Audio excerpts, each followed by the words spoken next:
Okay,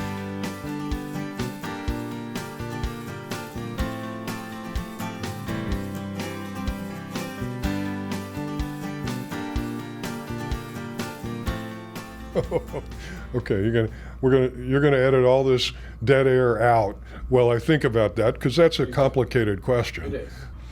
One thing that I volunteer, and there's a little often, but I'm not asked about, is, and there's a little advocacy leading to, is wine as the beverage of moderation and wine as a lifestyle. Now that sounds simple, but we live in days now when the World Health Organization is writing reports that say that there is no safe level of alcohol consumption. When I was starting out at UC Davis, Vern Singleton told us about how wine with meals is the beverage of moderation, because as you ingest food, your stomach stops up a little and keeps the food for digestion before passing it on through the intestines. And so when you did blood alcohol tests comparing the same amount of alcohol but in the form of wine with a meal versus a cocktail on an empty stomach, the blood alcohol in the empty stomach cocktail just spikes rapidly. Whereas wine with food, it's a gentle rise and fall.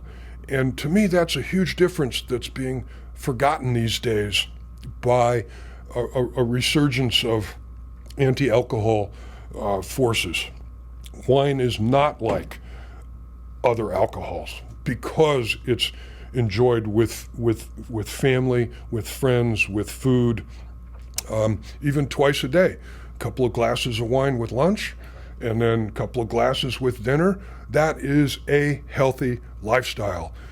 And now people are trying to just lump all alcohol together, and you have, and it's sad. It used to be Mothers Against Drunk Driving and Center for Science and the Public Interest. Now it's the World Health Organization, and that's just sad to me. And you have these articles and stuff, and now there's the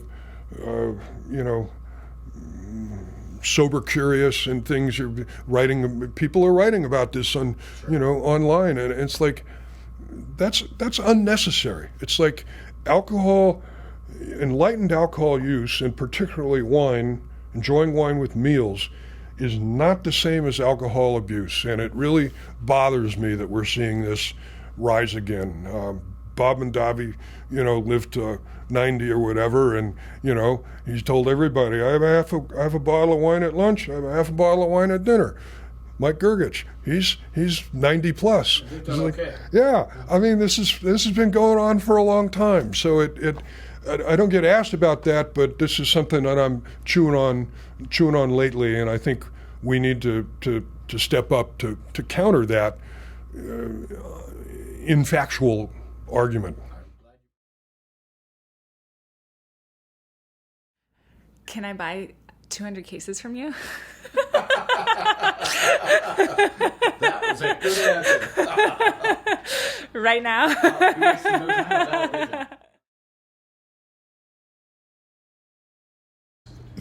That you would like. Oh boy.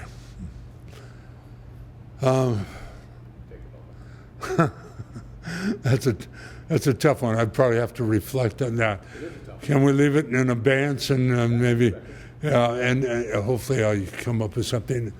Maybe the question, would be, what drove me to just do everything I could legally do as far as work, as far as sacrifice. I had a friend of mine produce the NFL CBS pro football games. Every time he came to San Francisco, he invited me to the 49er games. I never went. I had to work. I always worked. And I sacrificed, Yeah, it's not totally true. I went out with some girls too, but basically I sacrificed my 30s. I didn't go to a lot of parties. I just work and 7 days a week, and I did it the hard way. The way a lot of people do it in more recent years is they make their money somewhere else. They're 50, 60, or older, and then it's a Napa Valley lifestyle. If they don't make any money, they probably don't care that much. For me, it was sink or swim. I didn't have any choice.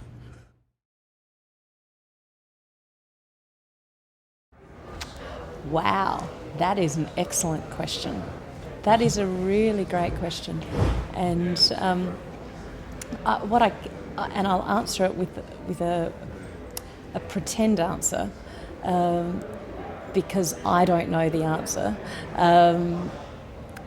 I just love what I do, and I would love to know why I love it so much, because there is a inside me.